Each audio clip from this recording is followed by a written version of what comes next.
Save किया था ना? मैं सिर्फ इसलिए गया था क्योंकि उसने मुझे कॉल किया, that's it. But listen तो.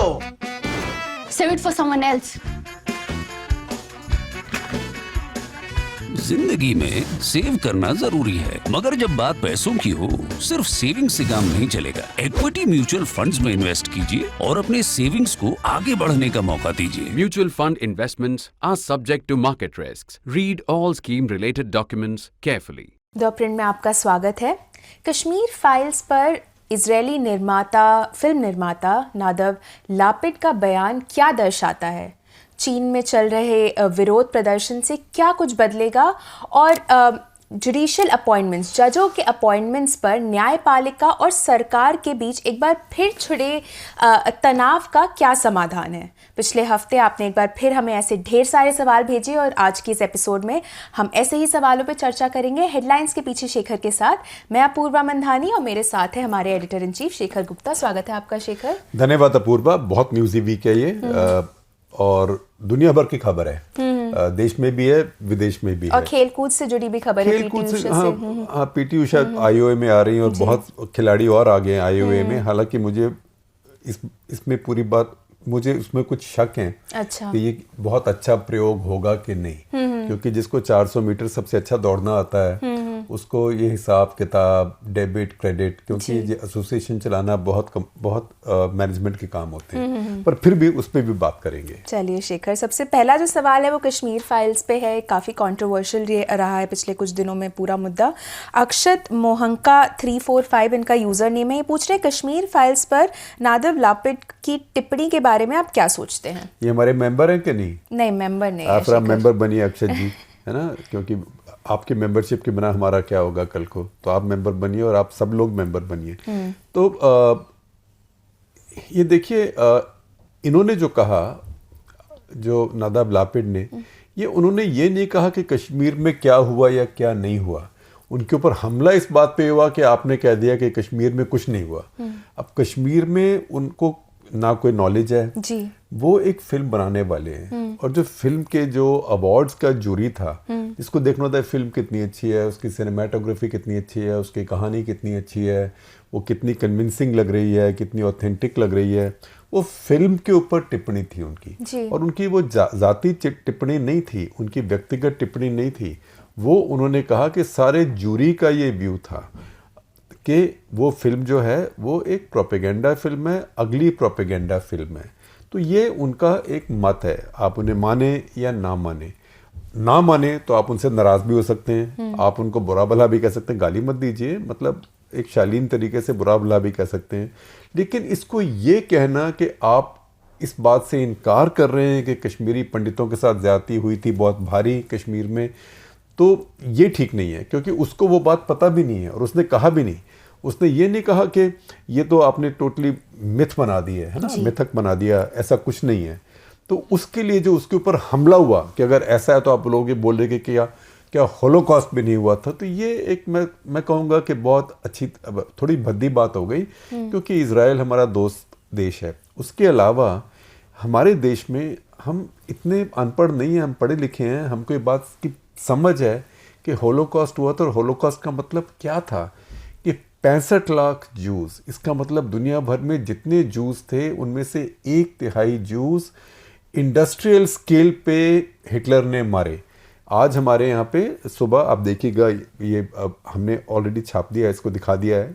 मैं न्यूज़पेपर से हूँ तो मैं हर चीज़ को छापना ही कहता हूँ। हमने वीडियो दिखा दिया है अपने ऑफ द कफ का। इजराइल के जो राजदूत हैं भारत में, नाओर गिलोन, वो हमारे ऑफिस में आए थे आज, और जहाँ हम ये अपूर्वा मैं रिकॉर्ड कर रहे हैं, यहीं उन्होंने बैठ के हमारे साथ एक हफ्ता का इंटरव्यू रिकॉर्ड किया। उन्होंने कहा देखिए, हम सबके लिए जो होलोकॉस्ट है वो बहुत बड़ी चीज़ है कि 65 लाख लोग इंडस्ट्रियल स्केल में अब ट्रेन से भर के लाए, सीधा उन्हें गैस चेम्बर में ले गए, वहाँ से उठा के सबको फिर आपने गाड़ियों में भर भर के उनकी लाशें उठाई और एक साथ मिला के सबको जला दिया। तो वो एक बात थी, उसका ना मजाक उड़ाना चाहिए, ना उसके साथ किसी की तुलना करनी चाहिए। लेकिन ये भी बात ठीक है कि जिसके साथ कोई ट्रेजेडी होती है, जिसके साथ दुखांत होता है, जिसके साथ अपने घर में कोई भारी व्यथा आती है, उसको लगता है कि यही होलोकॉस्ट है, यही क्योंकि उसके लिए तो, उस परिवार के लिए तो वही होलोकॉस्ट है। तो जो कश्मीरी पंडित परिवारों के साथ हुआ कश्मीर में, वो इसी तरह से बहुत ख़राब हुआ। लेकिन अगर किसी ने कह दिया कि उसके ऊपर जो फिल्म बनी है वो, मान लीजिए उसने कह दिया घटिया फिल्म है, या उसने कह दिया कि सस्ती फिल्म है, या क्रूड फिल्म है, या अगली है, भद्दी है, या उसने कह दिया प्रोपेगेंडा है, तो इसका मतलब उसने ये नहीं कहा कि कश्मीर में ये नहीं हुआ। क्योंकि फिल्म को तो कोई भी अच्छा भी कह सकता है, बुरा भी कह सकता है। एक फिल्म है ना, और फिल्म होती है, लोग टिकट देखते हैं, खरीदते हैं। फिल्म कोई आपका राष्ट्रगान तो है नहीं, नेशनल एंथम तो है नहीं, या फिल्म आपका संविधान भी है नहीं। हालांकि संविधान से भी हम आर्ग्यू कर सकते हैं, और संविधान में बदलाव भी होते हैं। 100 से ऊपर हो गए, कितने हो गए, 106 हो गए, हाँ नहीं ज़्यादा हो गए, ज़्यादा हो गए, हाँ ज़्यादा हो गए। तो पर ये कोई स्क्रिप्चर नहीं है, फिल्म है। आप किसी भी फिल्म को कह सकते हैं। अब देखिए, कोई भी फिल्म आती है, कोई उसे 1 स्टार देता है, कोई उसे 5 स्टार देता है, और कई जगह तो ऐसे स्टार देते हैं जितने पैसे दिए उतने स्टार, है ना। तो आजकल तो स्टार ऐसे भी मिलते हैं, और लोग खुलेआम भी करते हैं ऐसा। कई अखबारों में, कई चैनल्स में। हमारे यहाँ कोई नहीं करता। हमारी तो ऐसी ख़राब रेपुटेशन है कि हमें कोई पैसे ऑफर भी नहीं करता इन चीज़ों के। तो रिव्यू लिखना, फिल्म एक क्रिएटिव चीज़ है, एक पेंटिंग है। आपको बहुत पसंद आई, मुझे नहीं पसंद आई, या मुझे बहुत पसंद आई, आपने कहा क्या बेवकूफ़ी की पेंटिंग है ना, इसका सिर ना पैर, इसको समझ नहीं आ रहा है। तो ये सब क्रिटिकल जो टिप्पणियाँ होती हैं, जो क्रिटिक्स बोलते हैं, वो एक अलग चीज़ है, वो जूरी है। उस जूरी के लिए ज़रूरी नहीं है कि क्योंकि कश्मीर में 1989 और 90 में इतनी ज़्यादा ट्रेजिडी हुई, तो उस पे बनी फिल्म को ही वो इनाम दे या उसको अच्छा कहे। और एट द सेम टाइम अगर वो उस फिल्म को बोल दें कि वो फूहड़ फिल्म है, तो इसका मतलब ये नहीं कि जो सच्चाई हुई थी ग्राउंड पे वो डिनाई हो जाती है। यही बात मैं बस आपसे करना चाहता हूँ इसके बारे में। बाकी मैं आपसे ज़रूर कहूँगा आप सबसे कि इजरायली राजदूत का जो हमारा इंटरव्यू है ऑफ द कफ, वो बड़े खुले दिल से बोले हैं और बड़ा साफ बोलते हैं। इजरायलियों की सबसे अच्छी बात यह है कि दुनिया में जो सबसे साफ गो कौम है ना, वो इजरायली है। उसको कोई हिपोक्रेसी, उसको कोई छुपाना घुमाना, इधर उधर की बात करना नहीं आता है। वो स्ट्रेट फॉरवर्ड बात करते हैं। और इजरायली बहुत सबसे हमसे भी ज़्यादा बहसी हैं, हमसे भी ज़्यादा आर्गुमेंटेटिव हैं। तो उन्होंने अपनी बात बहुत साफ करी, अब उसको ज़रूर देखिएगा। तो उस एपिसोड का लिंक जो है उसे हम इस वीडियो के डिस्क्रिप्शन में ऐड करा देंगे, तो आप वो एपिसोड ज़रूर देखें। शेखर, अगला जो सवाल है वो भारत की अर्थव्यवस्था पे आ रहा है। काफ़ी डाइवर्स सवाल भेजते हैं हमारे दर्शक। इनका यूज़र नेम है तपे मज, ये हमारे मेंबर हैं। ये पूछ रहे हैं कि सेंसेक्स पहली बार 63,000 के पार और निफ्टी एक ऑल टाइम हाई पर है। क्या आपको लगता है कि भारतीय अर्थव्यवस्था यूके या यूरोप की अर्थव्यवस्थाओं की तुलना में कहीं ज़्यादा रिजिलियंट है? देखिए, मैं कहूँगा हमारी अर्थव्यवस्था काफ़ी रिजिलियंट है, लेकिन यूके यूएस हमें ऐसे तुलना नहीं करनी चाहिए, क्योंकि वो देश हैं जहाँ उनकी ऑलरेडी वो बहुत अमीर देश हैं। हम अभी भी काफ़ी गरीब देश हैं। इस समय हमारी जो पर कैपिटा इनकम है, हर भारतीय का जो एक इनकम आप समझ लीजिए एक तरीके से, मतलब भारत की हमारी टोटल जीडीपी इतनी है, उसको हमने कहा यूके से ज़्यादा है। वो सच बात है, यूके से ज़्यादा है, लेकिन उसको जब हम बांटते हैं तो वो 140 करोड़ से बांटेंगे, इतने भारतीय हैं। यूके में करीब 5.5 करोड़, जहाँ तक मुझे याद है, अभी तो हो सकता है थोड़े बहुत ज़्यादा हों, इतने लोग हैं। तो वहाँ यूके यूएस ये सब $50,000 प्लस, जैसे इजराइल, ये सब $50,000 पर हेड से ज़्यादा की इनकी पर कैपिटा जीडीपी है। तो उनकी रेजिलियंस उनके लोगों में है, उनके अर्थव्यवस्था में है, वो ऊपर नीचे भी जाती है। तो इस समय ऐसा है कि उनको पैंडेमिक के बाद में रिकवर नहीं कर पा रहे हैं, और उन्होंने कुछ गलतियां भी करी हैं। एक बड़ी गलती ये की कि उन्होंने लॉकडाउन तो किया ही किया, जैसे यूके में पहले नहीं किया, फिर किया, जिसको कहते हैं प्याज भी खाए जूते भी खाए। लेकिन उसके साथ साथ उन्होंने नोट छाप के लोगों को बांटे भी। अमेरिका में भी नोट छाप के लोगों को बांटे। अब जब लोगों को बांटे, लोगों के पास पैसा हो गया, उस समय तो खर्च करने के लिए था नहीं, अब उन्होंने खर्च करना शुरू किया। तो ये पैसा जब अर्थव्यवस्था में एकदम आ जाता है इतना ज़्यादा, तो उससे मुद्रास्फीति होती है, इन्फ्लेशन होती है, तो उसमें सप्लाईज कम हो जाती हैं और पैसा ज़्यादा हो जाता है। तो वो देश इस समय मुद्रास्फीति से गुजर रहे हैं। लेकिन हम, ठीक है, हम कह सकते हैं दिल बहलाने के लिए कि हाँ, हमारी तो अर्थव्यवस्था, मान लीजिए हम 6.5% पर ग्रो कर रहे हैं, चीन तो इस साल 2% करेगा। पर आप सोचिए कि चीन 2% पे अगर ग्रो करता है तो चीन की जो टोटल जीडीपी है अब करीब $16 ट्रिलियन है, हमारे करीब $3 ट्रिलियन है ना। तो हम अगर 10% पे ग्रो करें और चीन 2% पे ग्रो करे तब भी वो हमारे से ज़्यादा धन वेल्थ एक साल में बनाएगा। और अगर हम 6% है और चीन 2 या 2.5% है, फिर तो हमसे वो दोगुनी से भी ऊपर वेल्थ ऑलरेडी बना रहा है। तो ये सारी बातें थोड़ा सा देखिए ना कि इतना ज़्यादा हम भारतीयों में एक बड़ी कमज़ोरी है। वो कमज़ोरी है कि हम बड़ी जल्दी अपनी जीत डिक्लेयर कर देते हैं। ऐसे कई बार हम मैच में हार जाते हैं। हॉकी का मैच आप देखिए, आप 3-1 से लीड कर रहे हैं, अब तो जीत रहे हैं, आराम करो। लास्ट 2 मिनट में आप 4 गोल खा जाते हैं और 4-3 से हार जाते हैं, 5-3 से या 4-3 से हार जाते हैं। या जैसे अब क्रिकेट में भी होता है कि अरे अब तो क्या है, 3 विकेट डाउन है, 100 रन बनाने हैं, 30 ओवर बने हुए हैं, है ना, तो 1-2 छक्के मार लो, मैच तो जीता हुआ है। हालांकि कोहली के आने के बाद से, कोहली शास्त्री के टाइम से कम हो गया था, लेकिन ये जो नेशनल कैरेक्टर है हमारा वो ये है कि हम बड़ी जल्दी विक्ट्री डिक्लेयर कर देते हैं। तो अब ये कहना कि 1 साल या 2 साल हमारी इकोनॉमी तो ग्रो कर रही है, यूके की नहीं कर रही है, तो हम टाइगर बन गए। टाइगर हम हैं, लेकिन अपने घर में टाइगर हैं अभी। दुनिया में और भी टाइगर बहुत है। ये बहुत भारी जंगल है और इस जंगल में हर तरह के भारी भरकम जानवर हैं। अर्थव्यवस्था से ही जुड़ा दूसरा सवाल जो आ रहा है वो भी हमारे मेंबर से है। इनका यूज़र नेम थोड़ा मुझे पढ़ते पढ़ते समय लग जाएगा। इनका यूज़र नेम है यूज़र ZT4QE3JE1W। ये पूछ रहे हैं कि आपने हमेशा कहा है कि भारत को 3 ट्रिलियन इकॉनमी बनने के लिए इसकी जीडीपी विकास दर हर साल लगभग 8 से 10% होनी चाहिए।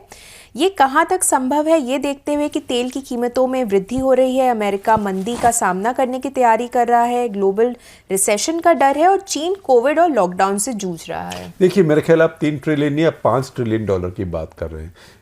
देखिए, जब कहते हैं 8 या 10%, तो मैं उसको भी ज़रा तफसील से आपको बता दूं, डिटेल में आपको बता दूं। कई बार उर्दू कुछ निकलता है, कई बार हिंदी, तो तफसील उर्दू का शब्द है। तफसील मतलब खुलासा करके बता दूं कि जब हम ऐसे ग्रोथ की बात करते हैं वो नॉमिनल ग्रोथ होती है।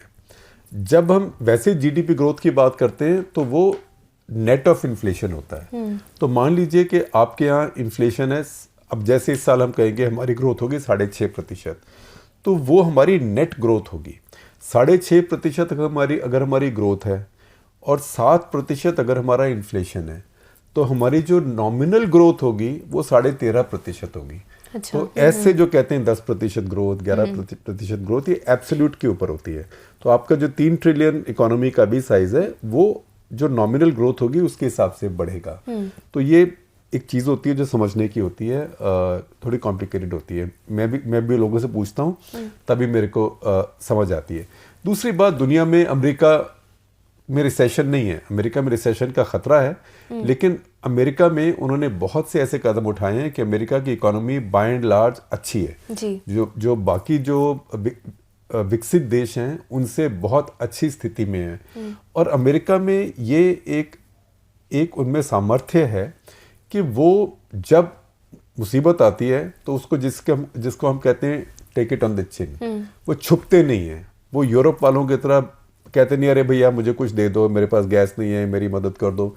अमेरिकन जो हैं अपनी मुसीबत का मुकाबला करते हैं।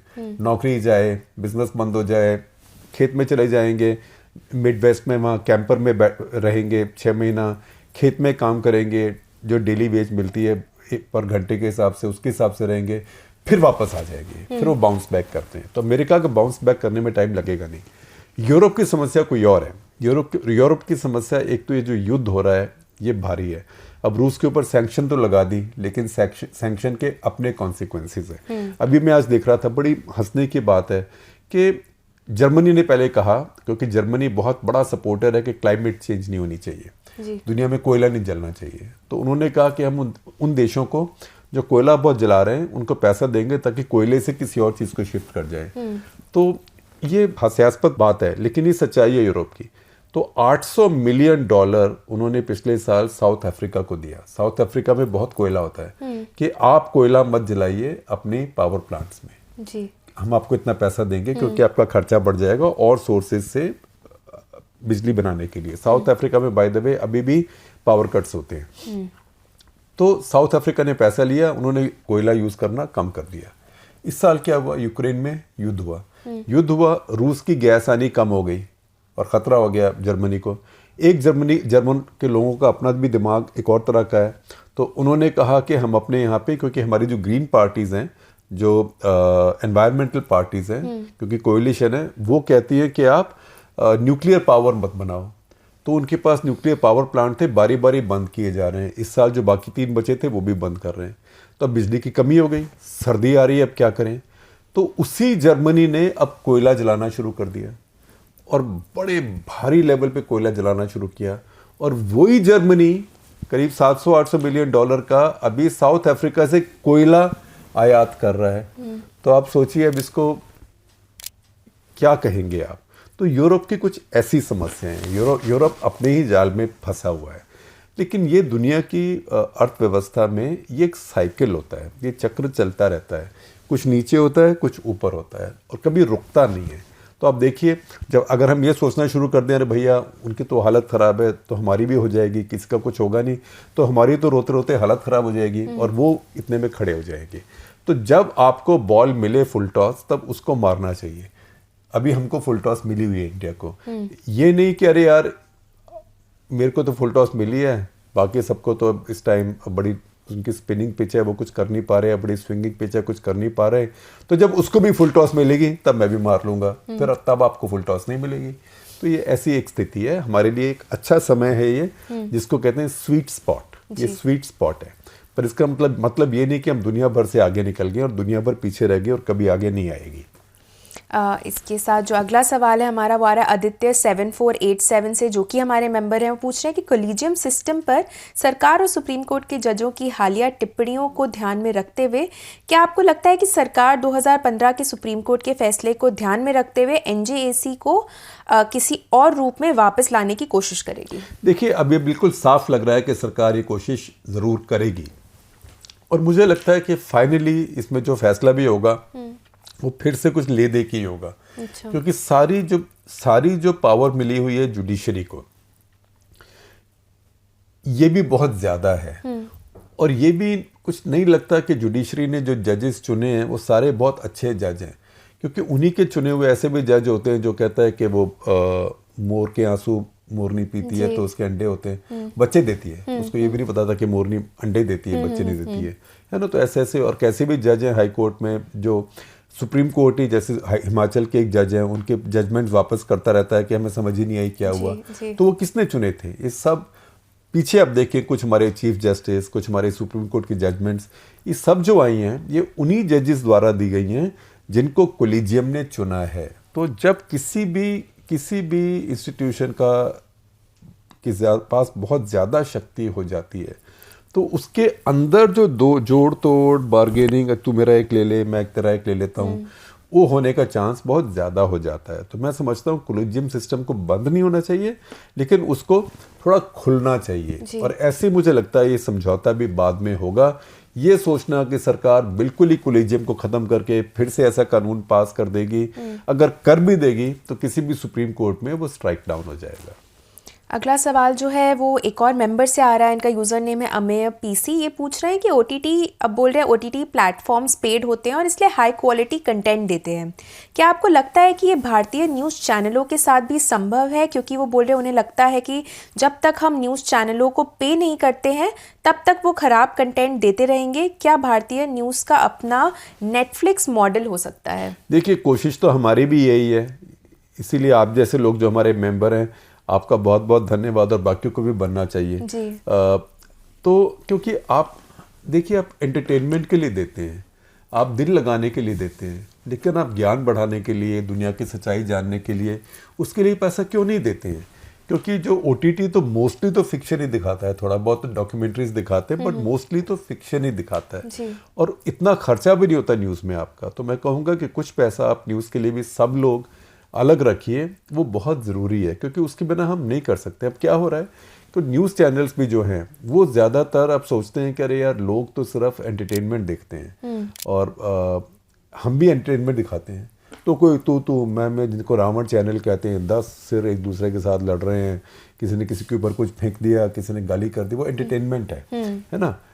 कई आप देखिए, मैंने देखा है कोई रिपोर्टर यूक्रेन में जाके उसने सड़क पे डांस करना शुरू, यहाँ बॉम्ब आया, यहाँ बॉम्ब आया, यहाँ बॉम्ब, तो वो एंटरटेनमेंट है। तो वो कौवा चला हंस की चाल, तो उसमें न्यूज़ की चैनल भी सोचती है मैं भी एंटरटेनर बन जाऊँ। तो ये बहुत डिस्टॉर्शन आ गई है, और ये तभी ठीक हो सकती है जब आप जैसे लोग बहुत ज़्यादा हों। आप तो हैं, आपका धन्यवाद, पर आप जैसे लोग मिलियंस में हो और करोड़ों में हो, जो कहें कि सेल्फ सफिशिएंट, अपने पाँव पे खड़ा हुआ, आज़ाद मीडिया, आज़ाद और अक्लमंद मीडिया, सोचने वाला मीडिया, वो हमारे देश के हित में है, मेरे हित में और मेरे परिवार के हित में है। अगला सवाल जो है वो आ रहा है हरीश बेनारे से, जो पूछ रहे हैं कि क्या ये विजुअल थिंकिंग कितनी रियलिस्टिक है कि चीन में ऑटोक्रेटिक सिस्टम खत्म हो जाएगा? नहीं, देखिए अभी नहीं होने वाला, क्योंकि चीन में आप देखें कि चीन में डेमोक्रेसी रही कब है। चीन का एक अलग सिस्टम है और चीन की एक अलग कल्चर है। मैं ये नहीं कह सकता कि वहाँ डेमोक्रेसी नहीं हो सकती, क्योंकि चीन ही है। ताइवान क्या है, ताइवान और चीन में समस्या क्या है? ताइवान और चीन में समस्या ये नहीं है कि ताइवान कहता है हम अलग देश हैं, ताइवान कहता है हम चीन हैं। तो क्योंकि ये जो चाइना में जब वॉर हुई थी तो आइडियोलॉजी की वॉर थी, तो चियांग काई शेक, कोमिंतांग था, उनकी सरकार थी, और माओ ने फिर अपनी रेवोल्यूशनरी पार्टी बनाई, कम्युनिस्ट पार्टी, तो उनमें लड़ाई हुई। तो उस लड़ाई में चियांग काई शेक हार गए और वो चले गए ताइवान का जो टापू है वहाँ चले गए। अमेरिकनों वगैरह ने भी उनकी मदद की। तो वो कहते हैं मैं चाइना हूँ, ये कहते हैं मैं चाइना हूँ। तो वो भी नहीं कहते कि मैं ताइवान हूँ, मैं अलग देश हूँ। तो उनका भी क्लेम है कि मैं चाइना हूँ, और सच्चाई है कि उस ताइवान में तो पूरी डेमोक्रेसी है। वहाँ पहले डेमोक्रेसी नहीं थी, लेकिन अब वहाँ पूरी डेमोक्रेसी है। अभी भी आप देखें, साई इंग-वेन जो प्रेसिडेंट है उनकी, उन्होंने रिज़ाइन किया क्योंकि वो लोकल इलेक्शंस हार गई थी। तो मैं ये नहीं कहता कि जहाँ चीनी मूल के लोग हैं वहाँ डेमोक्रेसी नहीं हो सकती, लेकिन ये जो बड़ा चीन है यहाँ पे अभी तक डेमोक्रेसी नहीं हुई है। अब वो कहते हैं शी जिनपिंग, उन्होंने इस बार भाषण दिया बाइडेन को भी, जो चीन का रीड आउट था उनकी टॉक्स का, उसमें लिखा है कि उन्होंने कहा बाइडेन को कि देखिए कोई डेमोक्रेसी का एक मॉडल सबको फिट नहीं होता, आपका अपना मॉडल है, हमारा अपना मॉडल है, और हमारे मॉडल पे भी हमें बहुत फख्र है। तो वो कहते हैं यही डेमोक्रेसी है जहाँ पे एक पार्टी का राज है, एक पार्टी में एक नेता का राज है, और लोग हमारे खुश हैं। तो ये सब कुछ ऐसे चलता है। लोग खुश भी तब रहते हैं जब लोगों को लगे कि मेरे को वैसे फ़ायदा है, जैसे सऊदी अरेबिया है। जैसे ये जो लोग कई बार कहते हैं कि ये जो इस्लामिक देश हैं इन्हीं के पास तेल क्यों है जहाँ इस्लामिक सरकारें हैं। तो उसका जवाब ये है कि क्योंकि वहाँ पे तेल है, रिसोर्स कर्स जिसे कहते हैं, क्योंकि वहाँ तेल है, इसलिए वहाँ जो डिक्टेटोरियल रिजीम्स हैं वो पनप पाते हैं कि यार तुम बोलो मत, तुम्हें कितना पैसा चाहिए। तो हर इंसान वहाँ पे अमीर हो जाता है। तो लोग सोचते हैं हाँ यार मैं अमीर तो हूँ, वाई एम आई कंप्लेनिंग। तो चीन में भी यही है कि यार तुम अमीर हो, देखो इंडिया की डेमोक्रेसी देखो, वहाँ पे कितना केओस है, आप इंडिया से 5.5 गुना अमीर हो, और जैसे समय बीत रहा है आपका ये गैप बढ़ता जा रहा है। तो ये लोगों को ट्रेड ऑफ करने के लिए कहा जाता है। तो कब तक लोग ट्रेड ऑफ करेंगे? क्या लोग बोलेंगे कि नहीं अब बहुत हो गया, अब मुझे सिर्फ डेमोक्रेसी चाहिए, बोलने की आज़ादी चाहिए? मैं कहूँगा कि उसका समय अभी नहीं आया है, उसके लिए बहुत समय लगेगा। और एक कहानी भी मैंने बताई थी ये कट तक लेटर में, इसी हफ्ते में पहले बताई थी, तो आपको अभी बता देता हूँ अगर आपने नहीं देखा हो। हालांकि वो भी मैंने आधी हिंदी में ही बताई थी क्योंकि वो हिंदी की कहानी है। तो ये मजाक एक आया, जो हमारे फौजी होते हैं जो तैनात होते हैं नाथुला पे, जो भारत चीन का सिक्किम में बॉर्डर है, जहाँ पे एक आउटपोस्ट भी है, थोड़ा आदान प्रदान डाक वगैरह का भी वहाँ से होता है, ट्रेड भी होती है। तो वो एक मजाक के बिल्कुल चुटकुला है, और ना ये इंसान के लिए कोई ऑफेंसिव बात है और ना ये कुत्तों के लिए कोई ऑफेंसिव बात है। कुत्तों को तो हम बहुत प्यार करते हैं।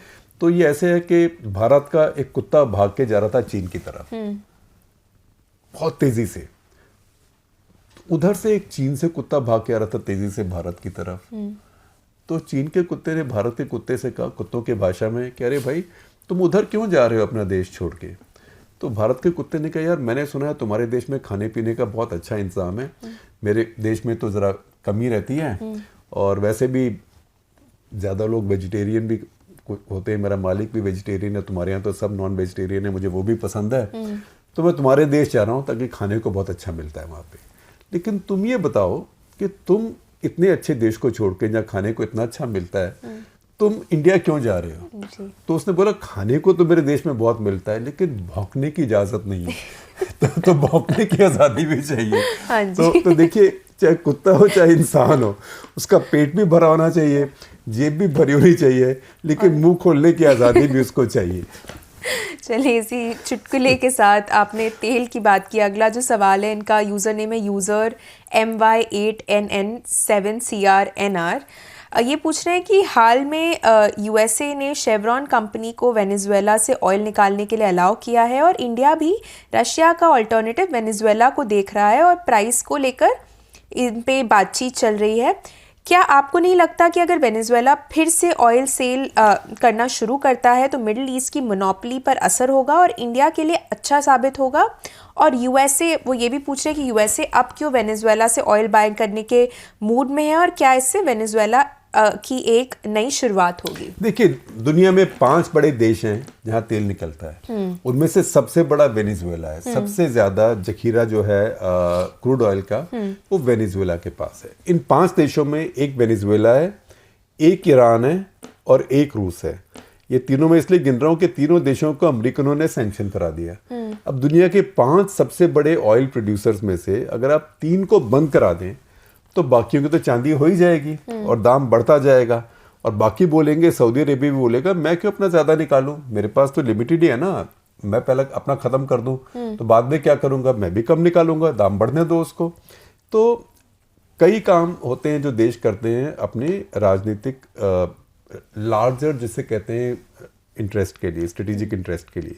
जैसे ईरान है, अब ईरान के न्यूक्लियर वेपन्स हैं। ईरान एक जो अमेरिका के सारे एलाइज हैं मिडल ईस्ट में, उनके लिए खतरा है, चाहे वो अरब एलाइज हो, सऊदी अरेबिया, यूएई, वो शिया सुन्नी ग्राउंड्स पे, या चाहे इजराइल हो। तो ईरान को आपने सैंक्शन किया, रशिया को आपने सैंक्शन कर दिया कि उन्होंने चलो यूक्रेन पे अटैक किया, वो बात बनती है, लेकिन वेनेजुएला को क्यों सैंक्शन किया? वेनेजुएला ने कौन सी किसकी भैंस खोली है? किसी की नहीं खोली। वो सिर्फ इसलिए कि वेनेजुएला में कम्युनिस्ट सरकार क्यों आई और कम्युनिस्ट सरकार क्या करती है, उसको पनिश करने के लिए। तो ये अमेरिकनों का ये सोचना है कि जो अमेरिकन महाद्वीप हैं, चाहे वो नॉर्थ अमेरिका हो, उत्तरी अमेरिका, चाहे वो सेंट्रल अमेरिका हो, चाहे वो दक्षिणी अमेरिका हो, लैटिन अमेरिका हो, इस सब में उनका प्रभुत्व रहना चाहिए। और जो देश ऐसा लगता है कि वो अलग जा रहा है आइडियोलॉजिकली, जैसे क्यूबा, तो उसको फिर वो परेशान करना शुरू करते हैं। तो उसी चक्कर में उन्होंने, क्योंकि उनको जो माडुरो की सरकार है वो बड़ी वाहियात सरकार वहाँ पे, लेकिन उनको वो सरकार पसंद नहीं है, तो इसलिए उन्होंने इतने बड़े जो ऑयल का सोर्स है वेनेजुएला, उसको बंद कर दिया। तो भारत जैसे देश भी कह रहे हैं भाई अब सबको ही बंद कर दोगे, दाम बढ़ जाएंगे, आप तो फायदा उठा रहे हो, क्योंकि अमेरिका के पास तो सरप्लस ऑयल और गैस है और ये बढ़े हुए दामों पे अमेरिका और बेच रहा है। भारत भी अमेरिका से खरीद रहा है, यूरोप वाले भी अमेरिका को बुरा भला कह रहे हैं कि आपने यहाँ तो सैंक्शन करा दिया, हमारे को आप शर्मिंदा करते हो कि आप रूस से क्यों खरीद रहे हो, और आप अपना बेच रहे हो बढ़े हुए दामों पे, दबादब पैसे बना रहे हो, तो आप प्रॉफिटियरिंग कर रहे हो। तो अब उस सारे दबाव से थोड़ा सा अमेरिका हिला है वेनेजुएला के ऊपर में, और मैं सोचता हूँ जब ये शुरू हुई है प्रोसेस, ये आगे चलेगी, क्योंकि वेनेजुएला के पास बहुत तेल है और वेनेजुएला के लोगों के लिए बहुत ज़रूरी है कि उनके पास पैसा और आए। हालांकि इस अमेरिकनों ने इसमें भी कुछ खेल खेला है। अच्छा। इसमें वो जो तेल निकलेगा वहाँ से, शेवरॉन निकालेगी, उसका पैसा जो वेनेजुएला की सरकारी कंपनी है, जैसे हमारे यहाँ ONGC है या इंडियन ऑयल है, जैसे उनकी पब्लिक सेक्टर कंपनी है, उसको नहीं जाएगा क्योंकि वो सरकार को जाता है। अच्छा। तो ये पैसा एक फंड में जाएगा जो उनकी जनता की भलाई के लिए खर्च किया जाएगा। तो वेनेजुएला की सरकार भी खुश नहीं है, वो कह रही है अरे भाई आप एक फंड बना के हमारे लोगों के लिए पैसा खर्च करोगे। तो है वहाँ पे थोड़ी बहुत बदतमीजी जो है ये कंटिन्यू कर रही है, लेकिन फिर भी एक बार ये दरवाज़ा खुला है तो ये खुला रहेगा और ज़्यादा खुलेगा। शेखर, अगले कुछ सवाल खेलकूद पे है, लेकिन चूंकि PT उषा की नियुक्ति पे कोई सवाल नहीं आया और हमने शो की शुरुआत उससे की थी, आप संक्षेप में थोड़ा उस बारे में भी अगर बात करें। देखिए, एक बात ये सोची जाती है कि जो खेल के जो एसोसिएशन है, इनको खिलाड़ियों को चलाना चाहिए। तो ये मैं फिर से वही बात कहूँगा जो बार बार कहता हूँ, जिसका काम उसी को साजे और करे तो डंका बाजे, क्योंकि खिलाड़ियों को मैनेजमेंट करना नहीं आता है। दुनिया भर में जो खेल कूद के एसोसिएशंस हैं वो बिजनेसमैन, पॉलिटिशियंस, जो खेल के शौकीन, एंटरप्रेन्योर्स, वो लोग करते हैं। अगर आप भारत की क्रिकेट भी देख लें तो सौरव गांगुली को बना दिया उसका हेड, उसके बाद अब रॉजर बिन्नी है। अगर भारत की क्रिकेट की आप हेल्थ देखें, उसका स्वास्थ्य देखें, तो पिछले 1.5-2 साल में वो बहुत ख़राब हुआ है। भारत आईसीसी ट्रॉफीज के फाइनल्स में नहीं पहुंच रहा है जी। जो नहीं होना चाहिए था। भारत साउथ अफ्रीका में सीरीज जो जीतनी चाहिए थी वो हार गया। भारत उसके बाद इंग्लैंड में लास्ट टेस्ट मैच 4 जीते, 4 में भारत 2-1 से आगे था और उस टाइम भारत के साथ मोमेंटम था, वो नहीं खेला। जब वापस गया तो वो टेस्ट हार गया। ऐसे ही भारत जो world championship of test cricket उसका फाइनल था वो भी हार गया। अब सब कुछ ये नहीं कि सौरभ गांगुली के अंडर हुआ, लेकिन ये कहना कि अगर खिलाड़ी आ जाएंगे तो सब कुछ बेहतर हो जाएगा, ये ठीक नहीं है। खेलों के एसोसिएशन है वो अपने आप चुनते हैं, उनमें चुनाव होने चाहिए, वो ज़रूरी है, और उस चुनाव में जो जीते। लेकिन अभी ये सुप्रीम कोर्ट के दबाव में और सरकार, स्पोर्ट्स मिनिस्ट्री सब ये अपना, मतलब पीटी उषा का तो मैं फ़ैन हूँ, मैंने उन्हें कवर किया है दौड़ते हुए। मैंने उन्हें बीजिंग एशियन गेम्स में दौड़ते हुए कवर किया है। मैं था बीजिंग में 1990 में, 1988 में सोल ओलंपिक्स में मैंने उनको कवर किया है। उनसे मेरी पर्सनली बहुत जान पहचान है, इंटरव्यू किया है। वो बहुत ही ईमानदार और बहुत ही अच्छी इंसान है। लेकिन देखिए, ये इंडियन ओलंपिक एसोसिएशन चलाना इतना आसान नहीं है। तो मैं ये एक्सप्रेस बिल्डिंग में बैठा हूँ, तो आपको एक कहानी बता सकता हूँ जो एक्सप्रेस की, इंडियन एक्सप्रेस की हिस्ट्री की कहानी है। अच्छा। तो कहानी ये है कि हमारे यहाँ जॉर्ज वर्गीस एडिटर बन के आए, बीजी वर्गीस। तो 3 साल उनका एक पहले कॉन्ट्रैक्ट था। 3 साल के बाद रामनाथ गोयनका ने उनका कॉन्ट्रैक्ट रिन्यू नहीं किया। तो एक प्रभाष जोशी थे हमारे जनसत्ता के एडिटर, बहुत जाने माने हिंदी के एडिटर थे एक्सप्रेस ग्रुप के ही। तो वो रामनाथ जी के पास गए और उन्होंने कहा, रामनाथ जी, ये जॉर्ज वर्गीस को आपने एक्सटेंड क्यों नहीं किया? कहते, भाई मैं नहीं करूँगा। अरे बिल्कुल संत आदमी है रामनाथ जी, आप करते क्यों नहीं? कहते, वही तो समस्या है, वही तो मसला है। वो तो है सेंट जॉर्ज वर्गीस और मेरा इंडियन एक्सप्रेस है शिव जी की बारात, राइट? तो ये इंडियन ओलंपिक एसोसिएशन, बीसीसीआई, ये सब शिव जी की बारात की तरह है। इसमें हर तरह के लोग होते हैं और हर तरह के इंटरेस्ट होते हैं। उसको एक शरीफ स्पोर्ट्स पर्सन के लिए चला पाना बहुत मुश्किल है। ये वही कहने की बात है कि अपनी रेपुटेशन भी क्यों ख़राब करी, कोयले की दलाली में मुकाला। अगला सवाल जो है वो रोहित 511 से आ रहा है, जो कि हमारे मेंबर है। वो पूछ रहे हैं कि पूरी दुनिया में इस समय फीफा विश्व कप का, वर्ल्ड कप का बुखार है। उनका सवाल ये है कि भारत इस ग्लोबल खेल में बराबरी क्यों नहीं कर पा रहा है? क्या हम इसके लिए क्रिकेट को दोष दे सकते हैं? वो बोल रहे हैं कि अगर आप खेल मंत्रालय में होते तो आप 1.4 बिलियन आबादी में फुटबॉल टैलेंट को कैसे बाहर लाते? देखिए, ऐसे है कि ये इसमें आबादी का नहीं होता। इस साल आप देखें, ये किसी भी खेल का टैलेंट होता है। और अगर भारत में आप चाहें तो क्रिकेट को ब्लेम कर सकते हैं। चीन में किसको ब्लेम करेंगे? तो चीन के लोग वहां पे जब खेल देख रहे हैं रो रहे हैं कि हम वहां पे क्यों नहीं है, क्योंकि चीन तो दुनिया में ओलंपिक्स में सबसे आगे है। एथलेटिक्स में भी इतना अच्छा हो गया, कॉन्टैक्ट स्पोर्ट्स में अच्छा हो गया, दौड़ने भागने में, हर चीज़ में हो गया।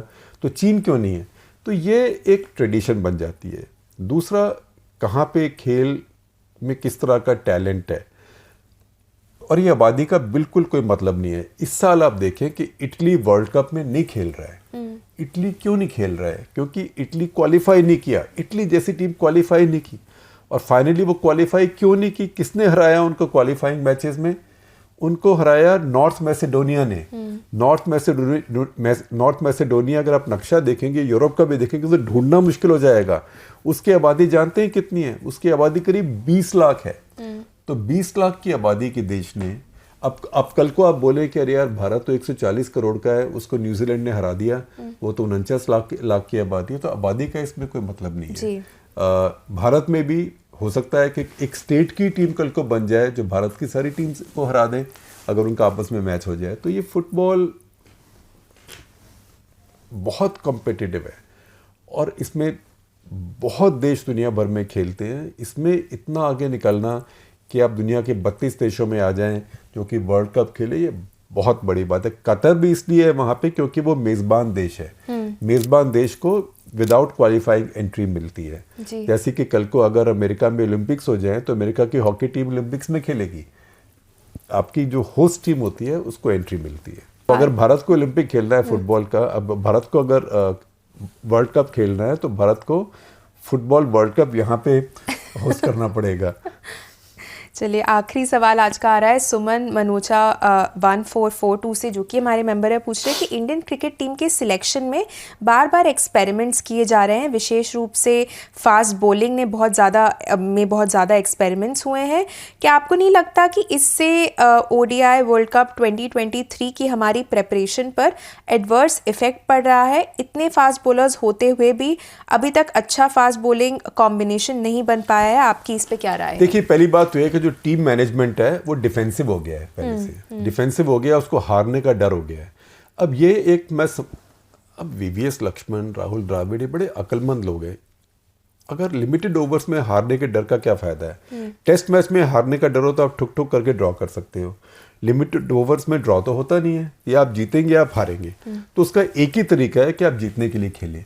अब देखिए, अब जो ये जो थर्ड ओडीआई भी था, जो कि भगवान के शुक्र से बारिश हो गई, हमारी इज्जत बच गई, नहीं तो हारने वाले थे हम ये भी। इसमें आपके पास, क्योंकि वो बहुत ग्रीन विकेट था, वहाँ पेस था, आपके पास एक जेन्युइन फास्ट बॉलर था। आपके पास सिर्फ 219 रन थे डिफेंड करने के लिए, तो नहीं कि 319 थे, सिर्फ 219 थे। आपके जीतने का एक ही तरीका था कि आप शुरू में फटाफट विकेट ले लें, 2-3 विकेट लें, फिर उनके ऊपर दबाव हो जाए प्रेशर में, फिर वो फंस जाए। लेकिन आपके पास जो सबसे इफेक्टिव बॉलर है, आपने उसको तब तक नहीं खिलाया उमरान मलिक को जब तक पावर प्ले नहीं खत्म हो गया। क्यों? क्योंकि आपको डर था यार उसको पावर प्ले में खिला लिया और पिटाई हो गई, रन बन गए, तो अरे रन तो बन ही जाएंगे ना। 219 बना के तो कोई भी जीत जाएगा अगर उसके शुरू में विकेट नहीं मिले। तो अगर आपको एक विकेट टेकिंग बॉलर है जिसको चांस है कि शायद वो विकेट ले, उसके पास पेस है, तो उसको शुरू में डालिए ना, जिसको अंग्रेजी में कहते हैं गो फॉर ब्रोक। अब किससे डर के बैठे हैं? कब तक घूंघट निकाल के बैठे रहेंगे? तो जो इंडियन क्रिकेट है, पिछले 1.5 साल में इसका मैनेजमेंट घूंघट निकाल के बैठा हुआ है कि मेरी दुल्हन की कोई मुंह ना देख ले, है ना। तो उसी चक्कर में मारे जा रहे हैं। जैसे पहले की T20 वर्ल्ड कप में अपने फास्टर बॉलर्स नहीं लेके गए, और जो लेके भी गए स्पिनर्स भी, जैसे लेग स्पिन है, ऑस्ट्रेलिया में पता है कि फिंगर स्पिन इतनी नहीं चलती है, खास करके लिमिटेड ओवर्स में। लेकिन फिर आप अक्षर पटेल को और अश्विन को खिला रहे हैं। क्यों खिला रहे हैं? इसलिए नहीं कि आप लेग स्पिन के खिलाफ हैं, इसलिए कि आपको लगता है यार मेरा जो बॉलर है थोड़ी बैटिंग भी कर ले, ये दोनों बैटिंग कर लेते हैं। तो ये जीतने की तरफ आप नहीं जा रहे हैं, ये आप सोच रहे हैं कि मैं हारूं ना, लेकिन हारेंगे तो सही ना। T20 में और ODI में अगर आप जीतेंगे नहीं तो आप हारेंगे। हो सकता है कोई मैच कभी टाई हो जाए 100 में से 1, लेकिन ये आप हारेंगे ही। तो इस समय क्योंकि भारतीय क्रिकेट का माइंडसेट डिफेंसिव हो गया है जी। और ये बिल्कुल खतरनाक तरीके से डिफेंसिव हुआ है। भारतीय क्रिकेट इतनी दुनिया में ऊपर गई थी क्योंकि वो बिल्कुल फियरलेस, निडर और अग्रेसिव हो गई थी।